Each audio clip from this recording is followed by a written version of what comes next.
불교가 제대로 그런 거예요. 기독교가 제대로 된 정말 그 어떤 불교에 비하면 아주 그 학설로 비하면 아주 작은 유치한 종교지만 대사회적으로 사람들이 다가가고 그들을 구제하는 데 있어서는 우리보다 훨씬 월등해요. 그러죠. 그것은 왜 그랬을까요? 그것은 하나님의 뜻이기 때문에. 그게 성경책에 보면 사랑이라는 단어가 얼마나 나오는지 압니까? 사랑이라는 단어가 몇천 번이 나와요. 이것을 강조했기 때문에 그 사람들이 그렇게 갈 수밖에 없었던 거예요. 그래서 우리는 불교는 전혀 그게 아니다 생각하지 말고 불교는 그걸 강조를 해야 돼요. 부처님은요 사회개혁가였어요. 사회개혁.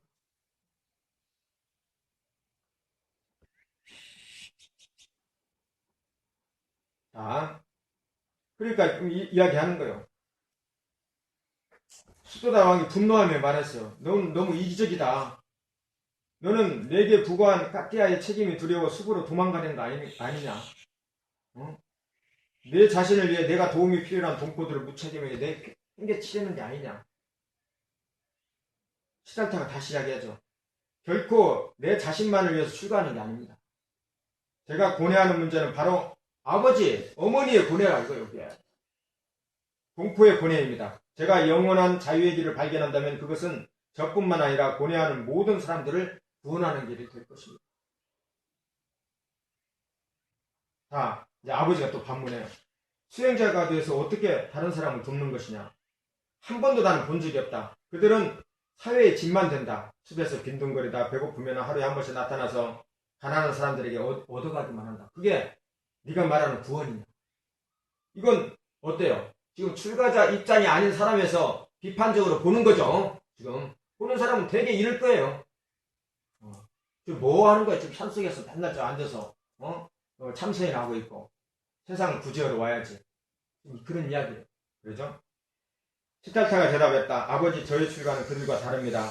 제가 인간고를 해결할 방법을 찾는다면 그것은 부자나 가난한 사람 모든에게 똑같이 이로운 일이 될 것입니다. 인간고를 해결하는 게 뭐예요? 인간고를.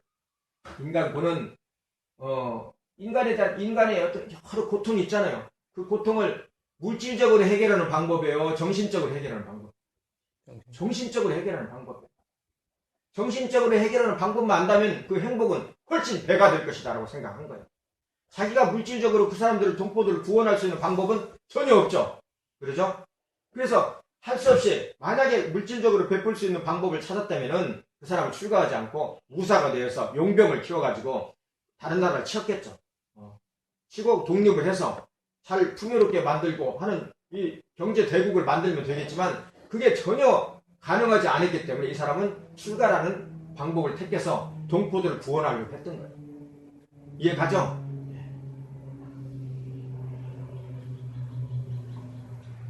자, 왕이 두려웠다. 이게 보통이 아니거든요. 지금 진짜 떠나려는 거거든요. 가짜가 아니거든요. 그러니까 두렵죠. 아들은 하나인데 그 아들이 떠난다. 그래서 나는 오래지 않아서 너한테 나라를 다 물려주고 숲에 응가할 것이다. 이제 왕위로 물려줄 거라는 거 이야기요. 진정 네가 원하는 것이 무엇인가? 자, 시달타가 말했어. 아버지, 병이 건강을 빼앗지 않고 늙음이 젊음을 무너뜨리지 않고 불행이 행복을 앗아가지 않는다면 저는 결코 출가하지 않을 것입니다. 이게 가능해요? 안 해요? 가능하지 않죠. 그래서 1%라면 1% 가르칩니다. 병이라는 것, 늙음이라는 것, 죽음이라는 것이 언제나 상존해 있어요, 우리한테. 그러나 우리는 그걸 어때요? 유리한 것만 해석하기 때문에 이 뇌는 그것을 받아들이지 않죠. 그러나 실질적인 현실은 그런 거라는 거예요. 그런 거. 자, 시달타 왕이 그 같은 소망은 말자치에 불과하다. 누가 그런 환난을 면하겠느냐. 그날 밤 왕이 그 고땀이는 누구머니 왕비를 고땀이라고 그래요. 그러죠? 곧담이. 곧담하는 남자. 사카족의 남자는 곧담아, 여자는 곧담이에요. 그동안 시달다가 출가하지 않은 것은 그대로 눈물이었지만 이제는 아니다. 사람은 만나면 헤어지고 죽음 또한 피할 수 없음을 잘 알면서도 시달다는 내게 그 소원을 이루어주면 출가하지 않겠다고 말했다. 그러니까 이 양반 눈에는 이 죽음이라는 게 그냥 죽음으로 보이잖아요. 왜 죽느냐 이거 왜. 이제 근원적인 문제예요. 아까 그것은 사회적인 문제였고 또 하나는 근원적인 문제. 이때는 이 시달타만 이런 생각을 한 게 아니에요. 출가하는 모든 사람들이 이런 생각을 했어요. 철학적인, 근본적인. 왜 죽는가? 왜 병드는가? 그냥 태어났으니까 죽는 거지. 이런 생각이 아니고 거기에 대해서 의문을 품었던 거예요. 왜 나는 늙어가는가? 왜 나는 불행해야만 하는가? 왜 나는 이렇게 팔이 하나 없는 걸로 태어났는가? 이런 고민들이에요. 그렇죠? 수도다나 왕이 대답했다. 출가한다고 해 죽음을 피할 수 없는가 아닙니까? 그러니까 진실로 깨달으면 죽음도 초월한다는 말을 듣지 못했는가? 시달자는 그렇게 하늘과 땅의 스승이 되어서 중생을 구원할 붓다가 되고 싶은 것이다. 야수다라는 아이가 태어나면 출가를 막을 수 있을지 모른다는 희망을 가졌지만 이마저 무너지니 크게 상심했다. 그래서 그날 밤 꿈을 꾼 거예요. 하늘과 땅이 크게 진동하며 별과 별이 뜰하게 떨어지고 시종 참나가 큰 일산을 들고 황급히 어디론가 달려가고 있었다. 자신의 머리카락이 빠지고 몸에 걸친 영락과 고배구슬은 물에 떠나려 갔다. 그것을 건지려고 허리를 굽히니 시로라기 하나 걸쳐지지 않은 알몸이 빗어졌고 태양과 다른 빛을 잃고 성을 지키는 신장의 절규 소리가 크게 들리더니 이내 카필라 성이 황량한 광야로 변하는 무서운 꿈이었다. 지금 남편이 오늘 밤 이제 떠나는 거예요. 떠나니까 꿈을 꾸겠죠. 이제 볼 수는 없으니까. 불안했던 거예요. 남편이 곧 떠날 거다 했는데 이제 떠나는 날 꿈을 꾼 거예요. 그래서 출가를 하는 거예요. 그래서 유대한 출가죠. 자, 29살이에요. 부처님이 출가한 거예요. 29살 외사가달 인도력의 2월달 우리로 치면 4월달에 달의 초여덟의 날. 초여덟의 날은 이것은 한역 그 아함의 불본 행직경에 나오는 이 경전을 지금 따른 거예요. 이건 빨리어 니까야가 아니고 니까야에서는 어떻게 나오는 거니? 초여덟의 날이 보름날로 나와요. 부처님의 탄생일, 열반일, 출가일, 성도일 다 뭐예요? 보름날. 흥문대일. 그러니까 만월일에 가장 성스러운 날이기 때문에 언제 정말 초일에나 여덟에나 이런 게 중요한 게 아니고 그런 위대한 성인이 탄생한 날은 무조건 보름날. 이제 이 대목은 많이 이제 들었죠. 평소처럼 유흥을 즐기다가 잠이 드니 모이들도 주악을 멈추고 누워 잠에 빠졌다. 그래서 술 진탕 먹고 있다가 딱 출가를 하는 거예요. 그건 극적인 거죠. 극적인 것은 이건 즉 가작을 한 거예요. 직접 그랬던 게 아니고 시달타가 그 당시에 왕족들의 그 타락된 생활, 극도로 타락된 그 생활에서 늘 환멸을 느끼고 빠져나오는 것을 장면을 극적으로 묘사하는 거예요. 그렇죠? 이렇게 고민을 하면서 세상에 그 어린 그 새 한 마리에도 그 영혼에도 그 좀 아픔을 느꼈던 이 시달타가 유흥을 즐기면서 술 진탕망탕 처먹고 그 사람들하고 이렇게 쳐돌았겠어요? 그게 아니에요. 이건 당시에 세력들, 기득권의 세력들이 늘 이렇게 주지육림 속에서 살았던 거예요. 왜? 그때는 뭐가 문제였어요? 단멸론이 세상을 지배하고 있었어요. 세상도 구조할 수 없고 맨날 이 세상은 엉망진창이니까 세상은 신이 다스리지도 않고 죽으면 모든 게 끝난다라는 그런 단멸론, 회의론이 판을 치는 시대예요. 그러니까 일단 어때요? 가지고 있는 것은 쓰고 보자는 거예요. 잘 먹고 잘 살자 주의예요. 노세 젊어서. 더군다나 전쟁 상황 같아봐요. 그러죠? 언제 죽을지 모르잖아요. 언제 내 것을 누가 강탈해 갈지 모르니까. 그냥 하루하루 잘 먹고 잘 사는 것. 이게 가장 큰 목표였어요. 이 당시에 부자들에게. 그래서 일어나서 무리들의 추한 모습을 보더니 아름다운 모습은 곤데간데였고 마치 다른 여인 같았다. 시달타가 이렇게 춤을 췄다. 쾌락의 모습이란 바로 이런 것인가. 화려한 치장으로 거진 몸을 장식했구나. 아, 마치 세상은 꿈과 꼭두각시 노른 것 같다. 여기에 이제 경전에는 이게 더 나와요. 마치 개가 뼈다구를 물고 있는 것과 같다. 이런 이야기가 나와요. 그건 제가 안 썼죠. 무엇을 탐낼 것인가? 원을 세워 이런 세상을 구하리다. 고뇌가 끊임없는 세상에서 벗어나는 길을 반드시 찾아내라. 헐벗고 굶주린 동포들에게 양식이 되고 의지할 곳 없는 이웃에게 귀위처가 되고 집 없는 이웃에게 가옥이 되고. 이게 부처님의 출가의 원이에요. 이게 가장 중요한 내용이에요. 지금 이게. 그래서 제가 강조하는 거예요. 시달타는 중생을 구원하려는 원의 충동에 사로잡혔다. 이 원은 뭐예요? 원력이죠. 원력. 우리가 평생 가는 게 원력이에요. 그렇죠? 그냥 소원거리는 어때요? 그때그때만 생기는 게 소원이에요. 원력은 한번 믿어서 내가 앞으로 이렇게 살겠다는 원력이 있어요. 그것을 미션이라고 해요. 미션. 신과의 약속. 우리도 그런 미션이 있어야 돼요. 사실은. 그 미션을 아까 자비와 보시하고 연결되는 거예요. 자, 찬나를 불러 깐다카. 깐다카는 말 이름이에요. 에마. 말의 이름을 깐다카라고 해요. 잠시 야소다라의 침소에 들어 잠이 든 부인과 아기를 멀리서 바라보았다. 그게 마지막.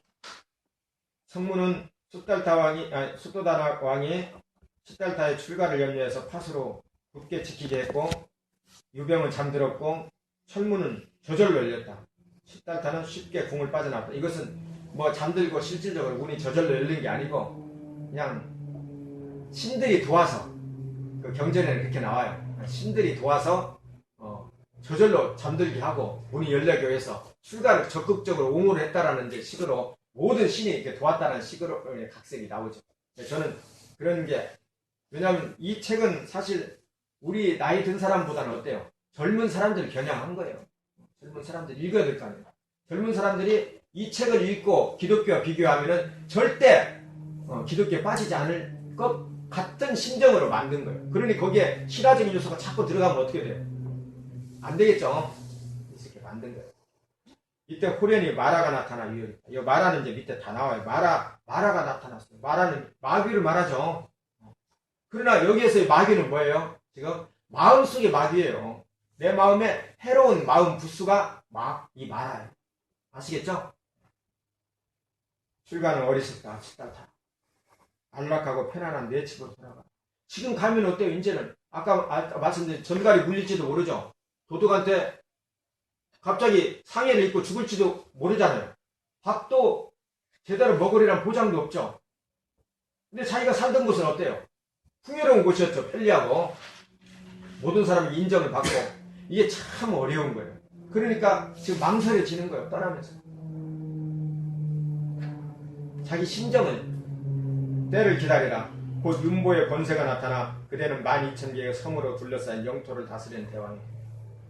그 하는 그 시달타가 정말 출중하고 문무가 능했기 때문에 많은 옆에 사람들, 주위 사람들이 크면은 왕이 될 것이다. 지금 우리가 코살라라는 나라의 압제를 받고 있지만 어때요? 분명히 이 시달타가 커서 왕이 되면은 그 나라를 다 물리치고 전 인도를 통일하는 왕이 될 것이다. 이렇게 옆에서 이야기를 한 거죠. 그러면 그게 어때요? 자기한테 칭찬거리면 우리도 칭찬거리는 많이 남죠? 기억에. 칭찬거리 남은 거예요. 정말 내가 이게 그런 통일 대왕이 될 수도 있을지 모르는데 내가 이게 나가는 게 진짜 잘못된 것인가? 잘한 것인가? 이 고민을 하는 거죠. 그렇죠? 오늘 선방에 갈 것인가 안 갈 것인가? 이런 고민을 하듯이. 그러나 어때요? 의지가 앞선 시달타가 스스로에게 이렇게 말아요. 사라져라. 지상의 권세가 그리 대단한가. 그것도 그렇게 된다 치더라도 대단한 게 아니더라 이거요. 내 원은 일체의 중생. 그러죠? 가난한, 집 없는 이런 억울한 이런 중생을 구원하는 붓다가 되는 것이다. 마라가 당연히 사라지죠. 시달타는 동쪽으로 말을 몰았다. 어린 시절과 젊은 날의 모든 추억이 간직한 곳, 자신을 키웠고 아내와 어린 아들, 부모, 친척 그리고 친구들, 사랑하는 사람들이 잠들어 있는 고향 땅을 뒤돌아보고 싶은 충동을 억누르며 밤새 달리고 또 달렸다. 말 하나로 이제 둘이 타고 달린 거요. 그러죠? 앞에는 운전수, 뒤에는 시달타가 타고. 우리도 예전에 인도 그 성지 순례 갔을 때 이 성을 나와가지고 바로 그 루트를 따라서 우리가 걸어서 간 적이 있어요. 부처님이 출가한 루트를 바로 따라서.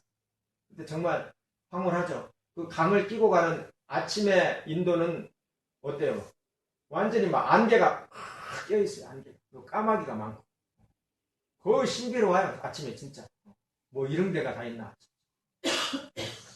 단박에 세 나라를 지나 아누비아 라마촌으로 흐르는 아누바 강의 은빛 모래 언덕에 다다랐다.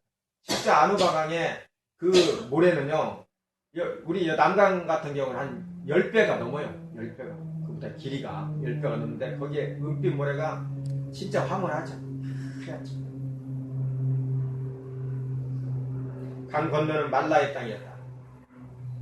비단처럼 보드라운 안개 너머로 붉게 물든 아침 풍경이 신비로웠다. 이건 경전에 그대로 있는 내용들이에요. 시달타가 멈추고 말했다. 찬나야, 그동안 정말 고맙다. 세상은 살기가 다스리는 곳이니 왕들도 결코 알라가 먹지 못한다. 보왕이신 아버지가 나를 사랑하시다. 나도 아버지를 사랑하고 내가 출가 수행자가 되고자 하면 결코 친척과 동포를 버리고자 함이 아니다. 나는 미래에 더 큰 이별을 당하지 않기 위해서 출가하는 것이다. 찬나, 나는 오용락의 본질을 깨달았다. 자, 오용락은 뭐라고 그랬죠? 오용락은 식욕, 성욕, 수면이 포함한 안락욕, 그 다음에 재물욕, 명예욕이라고 그랬죠. 5가지가 오용락이에요. 이 오용락의 특징은 뭐예요? 뿌리에는 독이 있는 거예요. 꼭지는 달지만. 이 오용락의 특징이에요. 그것은 즉 뭘 이야기하는 거예요? 이 오용락은 전부 다 뭘 근거로 하고 있어요? 눈으로 보고, 귀로 듣고, 코로 냄새 맡고, 혀로 맛보고, 몸으로 느끼고, 그 느낀 구조를 뇌로서 판단하는 것. 이걸로 다 되어 있습니다. 그렇죠? 이게 감각적인 즐거움이에요. 이 감각적인 즐거움에 빠지면은 오용락이 되는 거예요. 그게 증폭이 되면. 근데 이 감각적인 즐거움이 좋지 않다는 이유는 뭐예요? 이것은 왜 즐거운 게 좋지, 달면 좋지. 악의 뿌리가 되는 거예요. 악의 뿌리가 왜? 해로운 마음 부수가 생길 때 반드시 발생하는 게 뭐라고 그랬어요? 들뜬다고 그랬죠? 들떠버리면 뭐가 된다고요? 부끄러움이 없어지고 양심이 없어지는 거예요. 이게 불교의 심리의 가장 핵심적인 거예요. 먹는 거에 빠지게 되면 어떻게 돼요? 들떠요. 들뜨고 올바른 사고가 안 돼요. 거기에 빠져. 식도락가가 되죠. 그죠?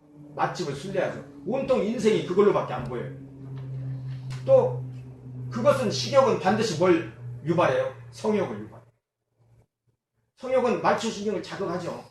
5개를 총 동원시켜요. 거기는 마음이 들뜨게 돼요. 자기를 유리하게 판단하게 되고 거기에는 양심 없음 부끄러움으로 발전해요. 거기에서는 어때요? 건전한 마음이 발생할 수가 없다는 거예요. 또 안락한 거, 편안해지는 습관이 계속 발전되면 어때요? 그것도 들뜨게 돼요. 이해하죠? 이해 안 됩니까? 건전한 성생활은 좋아요? 그걸 말하는 게 아니에요. 그죠? 이건 꼭 성생활만 뜻하는 게 아니에요. 이성에 대한 어떤 것들, 여러 가지 것들이 있잖아요. 여러 가지 것들이. 먹는 것도 여러 가지 것들이 있잖아요. 안락도 여러 가지도 있잖아요. 그것 때문에 탐욕이 발생하잖아요. 그렇죠? 그러기 위해서 돈을 모으는 거예요. 돈이라는 게 재물이 뭔데? 식욕과 색욕과 성욕과 재물, 안락욕을 위해서 우리가 돈을 모으는 거예요. 연결이 되어 있어요. 이건 그 원인적인, 근본적인 욕구고, 이 2가지는 후차적인 욕구. 그 본질이 뭐예요? 그 본질이. 이건 핵심이 없다는 거예요. 핵심. 거기에는 알맹이가 없다는 거예요. 왜? 늘 말씀드린 알맹이가 없다는 건 뭐예요? 이것은 이게 한번 뭔가 이렇게 채워지면은 남아야 되는데 남지를 않는 거예요. 그때 그 기분이지. 한 1시간 뒤에 지나면 어때요? 똥이 되어버리죠. 먹는 거. 그러죠? 지금 이걸 이야기하는 거예요. 이해하십니까? 여기에 빠지면 안 된다는 거예요. 들뜨는 마음밖에 없고 더 욕망만 발동을 하고 그래서 그게 안 되면 화만 더 나고 질투만 더 나고 그래서 어리석게 되니 거기에 깊게 빠져들지 말자는 말이에요. 이해하죠? 네. 아니 그게 다 필요한 거예요. 필요한 거. 그걸 인정하지 않는다는 거예요. 그게 영속하면은 그걸 인정하겠다 이거예요. 근데 영속하지 않기 때문에 거기에 빠져드는 것은 바보다. 어리석다. 이게 핵심이에요. 이해되죠? 변질된다. 숙주나물처럼 여름 숙주나물처럼 변질된다. 그래서 이 길을 나선 것이다. 나는 아버지와 동포의 은혜가 지중함을 결코 잊지 않는다.